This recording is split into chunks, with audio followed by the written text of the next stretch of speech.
তো guys welcome back to my new video. তো guys আজি তো কোনো ব্লগ নহয়, আজি মানে এটা বাইক ফৰ সেল দিব আহিছো। মানে এখন NS 160 বাইক বিক্ৰী কৰা হ'ব। আপোনালোকে যদি লয় তেন্তে এই ভিডিঅ'টো পুৰা চাব।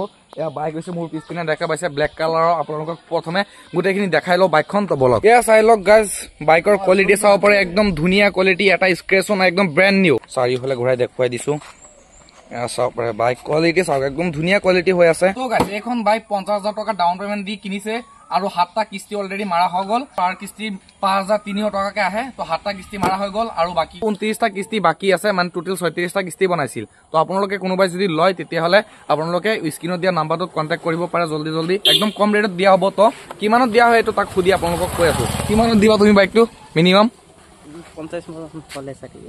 50,000।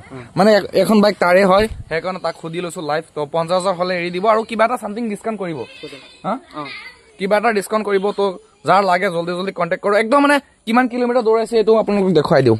এয়া চাব পাৰে 5,224 কিলোমিটাৰ দৌৰাইছে। এয়া চাব পাৰে একদম মানে গাড়ীটো 100ৰ ওপৰত উঠাই নাই এতিয়ালৈকে, 100ক উঠা নাই এতিয়ালৈকে, একদম নৰ্মেলি চলাইছে। তো ভাল পাব যোনে লয়, তো কণ্টেক্ট কৰিব পাৰে, স্ক্ৰীনত নাম্বাৰ দি আছে। গাইজ এইখন বাইকৰ বয়স হ'ল মাত্ৰ 6 মাহ আৰু এইখন বাইকৰ চব ডকুমেণ্টছ অ'কে আছে। আৰু এইখন বাইকৰ মডেল হ'ল BS7ৰ নিউ মডেল, টপ ভাৰ্জন হয়। তো আপোনালোকে কণ্টেক্ট কৰক। তো গাইজ মোৰ ফালৰ পৰা আৰু দুটামান কথা কওঁ। এইখন বাইক হ'ল মোৰ লগৰ ল'ৰা, সি মানে লৈ বাহিৰত থাকে, সেইকাৰণে বিক্ৰী কৰি দিব। বাইকখনৰ ওপৰত ভালকৈ প্ৰেছাৰ পৰা নাই, সেইকাৰণে আপোনালোকক কৈছোঁ যে এইখন বাইক ল'লে আপোনালোকে চলাই ভাল পাব, অৰ্থাৎ মানে একো ইঞ্জিনৰ বা বাইকৰ একো বেমাৰ নাপাব। তো এইখন বাইক ল'লে আপোনালোকে চাৰিওফালে ভাল পাই যাব। তো দেৰি নকৰি কণ্টেক্ট কৰিব চেষ্টা কৰক। যদি কাৰোবাৰ লাগে তাহলে শ্বেয়াৰ কৰি দিয়ক। যদি লগৰ কেইটামানে কৈ আছে যে বাইক লাগে তাহাঁতক শ্বেয়াৰ কৰি দিয়ক। এখন বাইক লোৱা আৰু নতুন বাইক লোৱা একেই কথা, কাৰণ এখন বাইকৰ এটা স্ক্ৰেচো নাই, একদম ভাল কোৱালিটি পাই যাব, একো চেঞ্জ নাপাব, একো চব অৰিজিনেল পাই যাব আৰু চলোৱা নাই ভালকৈ। আপোনালোকক ক'লে 5,000 কিলোমিটাৰ দৌৰিছে।